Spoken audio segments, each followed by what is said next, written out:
আসসালামু আলাইকুম রহমতুল্লাহি বরকাতু। প্রিয় ভিউয়ার্স, আশা করছি আপনারা সকলেই ভালো আছেন। আমিও আপনাদের দুয়ায় আলহামদুলিল্লাহ খুবই ভালো আছি।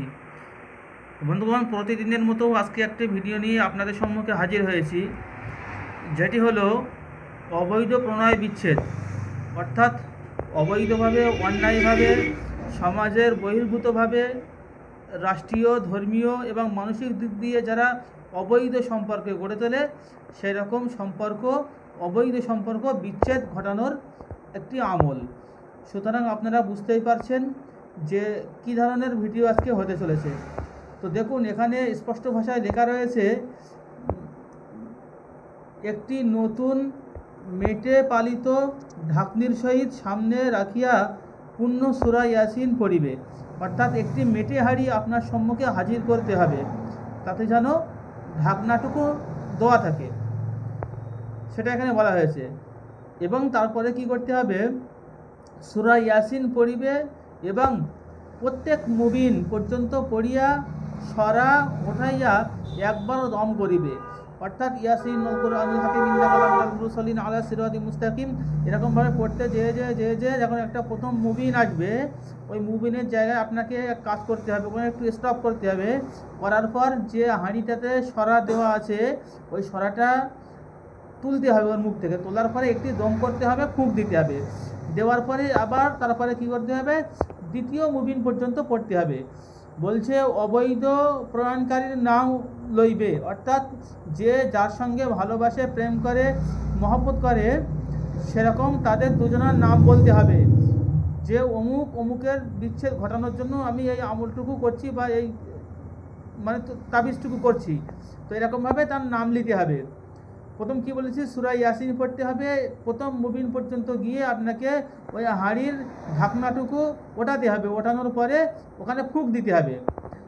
মানে ওই উভয়ের যারা অবৈধভাবে সম্পর্ক গড়ে তুলছে তাদের নাম নিতে হবে। নেওয়ার পরে ঢাকনাটুকু তুলে আবার দ্বিতীয় মুবিন পর্যন্ত আপনাকে তেলাওয়াত করতে হবে। এরূপে পড়া শেষ হইলে ওই পাতিলটি ইহাদের মধ্যে ভাঙিয়া ফেলিবে। অর্থাৎ ওই পাত্র, যে হাঁড়িটা, ওই হাঁড়িটা তুলে ওদের নাম লিখতে হবে। যদি তাদের উপস্থিত করতে পারেন ভালো, আর নইলে তাদের নাম নিয়ে সেখানেই আষাঢ় মেরে ভেঙে ফেলতে হবে।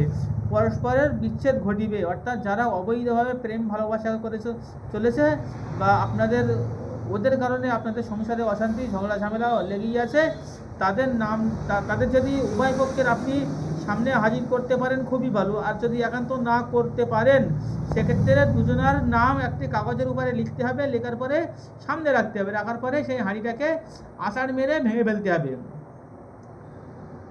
মিলন ও বিচ্ছেদের আমল অনেক প্রকার। বলছেন মিলন ও বিচ্ছেদের আমল অনেক প্রকারের রয়েছে। আমরা বিশেষ প্রয়োজনে এখানে মাত্র একটি আমল উল্লেখ করিলাম। অর্থাৎ এরকম ধরনের আমল অনেক রয়েছে, অনেকভাবে করা যায়।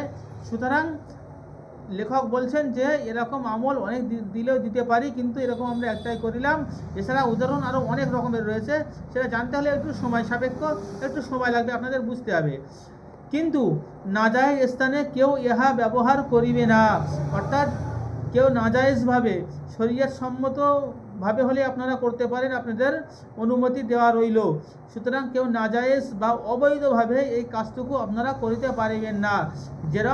যেরকম স্বামী স্ত্রীর মধ্যে আপনি বিবাদ ঘটিয়ে দেবেন, এটা আপনারা করবেন না। আপনারা পুত্র এবং মায়ের প্রতি আপনারা বিবাদ ঘটিয়ে দিতে পারেন, এটাও করা যাবে, কিন্তু আপনারা করবেন না। এবং পিতা এবং সন্তানের মধ্যে বিবাদ ঘটিয়ে দেওয়া যেতে পারে, কিন্তু আপনারা এমনটা করবেন না, এটাই লেখক বলেছেন। কিন্তু নাজায়েজ স্থানে কেউ ইহা ব্যবহার করিবেন না। নিজের আখিরাত নষ্ট করিবে না। অর্থাৎ মৃত্যু পরবর্তী জীবন আপনাকে মৃত্যুর রাস্তায় পতিত হতেই হবে। সুতরাং মৃত্যুর পরে আপনার যে আখিরাতের মঞ্জিল রয়েছে, সেদিকে লক্ষ্য করে অবৈধভাবে আপনারা কেউ করবেন না। এবং এই যে নকশাটা আপনারা তার নিচেই অঙ্কন করবেন। ইনশাআল্লাহ দেখবেন, যদি অবৈধ সম্পর্ক যত গাঢ় কঠিন হোক না কেন, ইনশাআল্লাহ সমস্ত রকমের সম্পর্ক চূর্ণ বিচূর্ণ হয়ে যাবে। কেবলমাত্র কোরআন শরীফের আয়াতের ওসিলাতে, কোরআন শরীফের আয়াতের বদৌলতে, কোরআন শরীফের আয়াতের কারণে, কোরআন শরীফের আয়াতের মৌজাজাতে। সুতরাং আপনারা এই আয়াতটুকু করুন, এই আমলটুকু করুন, দেখবেন ইনশাআল্লাহ আপনাদের সংসারে আবার শান্তির হাওয়া উদ্ভাসিত হবে। সুতরাং আপনারা এই কাজটুকু বাড়ি বসে করুন, অথবা কোনো আলেম মাওলানা যারা তদবিরকারক তদবির করেন তাদের থেকে আপনারা একটু পরামর্শ নিন, নাইলে আমাদের স্ক্রিনে দেওয়া থাকবে নাম্বারে অবশ্যই যোগাযোগ করতে পারেন। তো বন্ধুগণ, যদি কোনো সমস্যা হয় অবশ্যই নাম্বারে যোগাযোগ করবেন, এবং ভিডিওটি যদি ভালো লাগে আপনাদের অবশ্যই অন্যের মাঝে শেয়ার করবেন। আসসালামু আলাইকুম ওয়া রাহমাতুল্লাহি ওয়া বারাকাতুহু।